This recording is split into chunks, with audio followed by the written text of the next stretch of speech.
আসসালামু আলাইকুম ওয়া রাহমাতুল্লাহি ওয়া বারাকাতুহু। সম্মানিত দর্শক, আপনারা যে যেখান থেকে ভিডিওটি দেখছেন সবাইকে শুভেচ্ছা। আজকে আপনাদেরকে নিয়ে আসলাম আমাদের পার্শ্ববর্তী এলাকা বোয়ালখালী। এই বোয়ালখালীতে মূলত আমাদের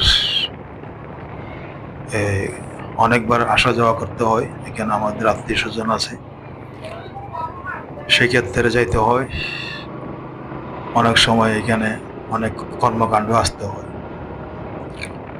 তো মূলত এই বোয়ালখালী সড়কটি আমাদের পার্শ্ববর্তী হলো, এটা এখানে এখনো গ্রামীণ ভাব এখানে আছে।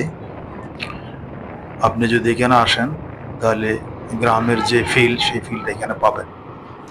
দেখছেন রাস্তার দুই পাশে খুব সুন্দর বনজ গাছপালা, দেখতে অনেক সুন্দর লাগতেছে। দুই পাশে গাছ, মাঝখানে সড়ক।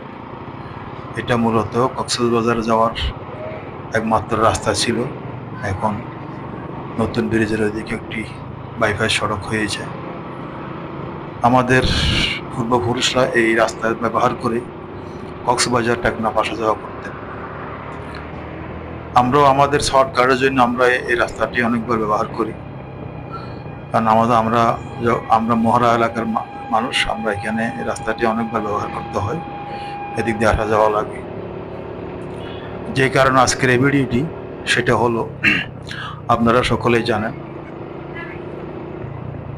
বোয়ালখালী তথা দক্ষিণ চট্টগ্রাম এলাকাবাসীর একটি দীর্ঘদিনের দাবি কালুঘাট সেতু। এই কালুঘাট সেতুটি যে সরকার ছিল সবাই ওয়াদাবদ্ধ করেছিল, কিন্তু বাস্তবে কেউ এই সেতুটি করে নাই। বিগত সরকারের আমলে এই কালুঘাট সেতুটি একনাকে ফাঁস হয়েছে। আবার সেটা বর্তমান যে সরকার বর্তমান বাংলাদেশে চলমান, সম্মানিত ইউনূস সাহেব, উনিও এটাকে বহাল রেখেছেন। উনি গত কিছুদিন আগে এটাকে ভার্চুয়ালি উদ্বোধন করে গেছেন। এখনও কিন্তু কোনো কাজকর্মের কোনো সেরকম আমরা দৃশ্যমান চোখে পড়তেছে না। আমি সকলের পক্ষ থেকে, বোয়ালখালী তথা দক্ষিণ চট্টগ্রামের পক্ষ থেকে, আমি সংশ্লিষ্ট কর্তৃপক্ষ যারা আছেন আপনাদের উদ্দেশ্যে, আপনারা এই কালুঘাট সেতুর কাজটি অতি দ্রুত কাজটি করার জন্য আমি আহ্বান জানাবো। কারণ এটা যতক্ষণ না এখানে আসি মাটিতে কোপ না দিবে ততক্ষণ কেউ বিশ্বাস করবে না এই যে কালুঘাট কাজটি চলতেছে কিংবা হবে। আসলে এই এলাকার মানুষ শহরের পাশে থেকেও শহরের কোনো সুযোগ সুবিধা এরা পাচ্ছে না। ধরতে গেলে শহর থেকে বিচ্ছিন্ন, কারণ একটি নদীর কারণে তারা শহর থেকে বিচ্ছিন্ন হয়ে গেছে।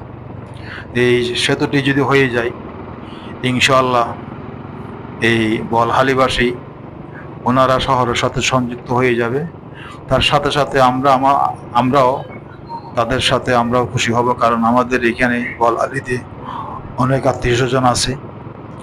আমরা মেয়ে দিয়েছি, আমরা ছেলেদের জন্য বউ এনেছি।